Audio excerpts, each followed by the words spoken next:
Hello बच्चों, तो आओ प्रश्न को देखते हैं। दो समांतर श्रेणियों के सार्वंतर समान है। यदि इनके प्रथम पद क्रमशः 2 और 10 है तो इनके पांचवें पदों का अंतर हमें ज्ञात करना है। तो इसके लिए बच्चों देखो, यहाँ पर हमें 4 विकल्प दिया गया है। ए विकल्प में 8, बी विकल्प में 2, सी विकल्प में 10, डी विकल्प में 6। तो दिए गए चारों विकल्प में से हमें सही विकल्प का चयन करना है। तो दिए गए प्रश्न की मुख्य अवधारणा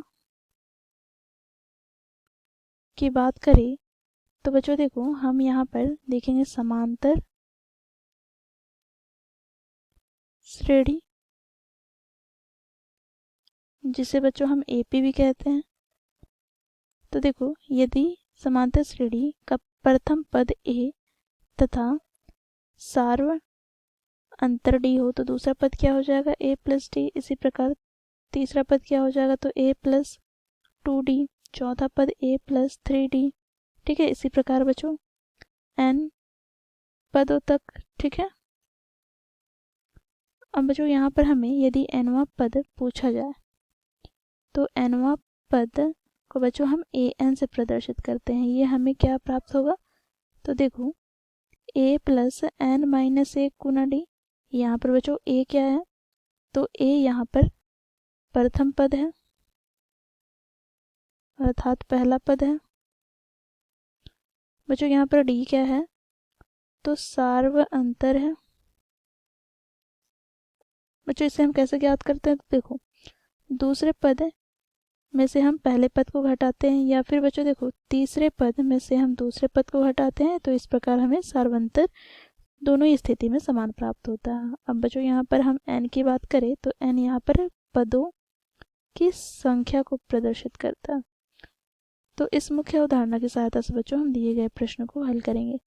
बच्चों देखो, प्रश्न में हमें दो समांतर श्रेणी का सार्वंतर अर्थात डी हमें बराबर दे रखा है। ठीक है, तो यहाँ पर हम लिखेंगे, देखो दो समांतर श्रेणी है तो पहला समांतर श्रेणी को हम एपी और दूसरे समांतर श्रेणी को एपी डैश से प्रदर्शित करते हैं। तो बच्चों देखो, पहले समांतर श्रेणी में जो हमें पहला पद अर्थात ए1 हमें क्या दे रखा है, तो यह हमें दे रखा है बच्चों देखो 2। ठीक है, अब इसी प्रकार दूसरे समांतर श्रेणी में हमें पहला पद अर्थात ए1 डैश हमें क्या दे रखा है, तो यह हमें दे रखा है 10। अब बच्चों देखो, दोनों के ही सार्व अंतर अर्थात डी बराबर है। ठीक है, तो यहाँ पर हम लिखेंगे सार्व अंतर बराबर है डी के। यहाँ पर भी सार्व अंतर बराबर है डी के।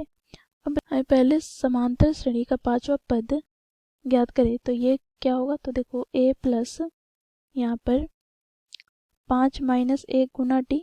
तो यहाँ से बच्चों देखो, पहला पद ए1 क्या दे रखा है, तो 2, तो 2 प्लस क्या हो जाएगा 4d।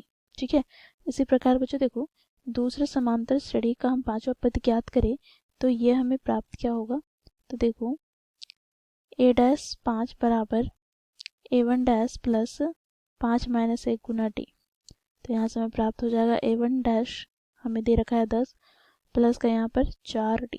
ठीक है, अब बच्चों क्योंकि हमें अंतर ज्ञात करने को कहा गया है इनके, तो यहाँ से हम क्या लिखेंगे, तो देखो ए डैश 5 माइनस ए 5। तो यहाँ से बच्चों देखो ए डैश 5 हम लोगों ने क्या ज्ञात किया, तो 10 प्लस 4d। अब देखो यहाँ पर माइनस का क्या हो जाएगा, तो ए 5। तो ए 5 हम लोगों ने ज्ञात किया है 2 और यहाँ पर प्लस माइनस माइनस 4d। बच्चों देखो यहाँ पर प्लस 4d से माइनस 4d कट जाएगा, तो यहाँ से हमें प्राप्त हो जाएगा 10 माइनस 2 अर्थात ये हमें प्राप्त हो गया 8। तो ये हो जाएगा बच्चों हमारा दिए गए प्रश्न का उत्तर। अब हम विकल्प की ओर चले तो कौन सा विकल्प में 8 दिया गया है, तो बच्चों विकल्प ए में विकल्प ए हमारा सही विकल्प हो जाएगा, बाकी विकल्प गलत हो जाएंगे।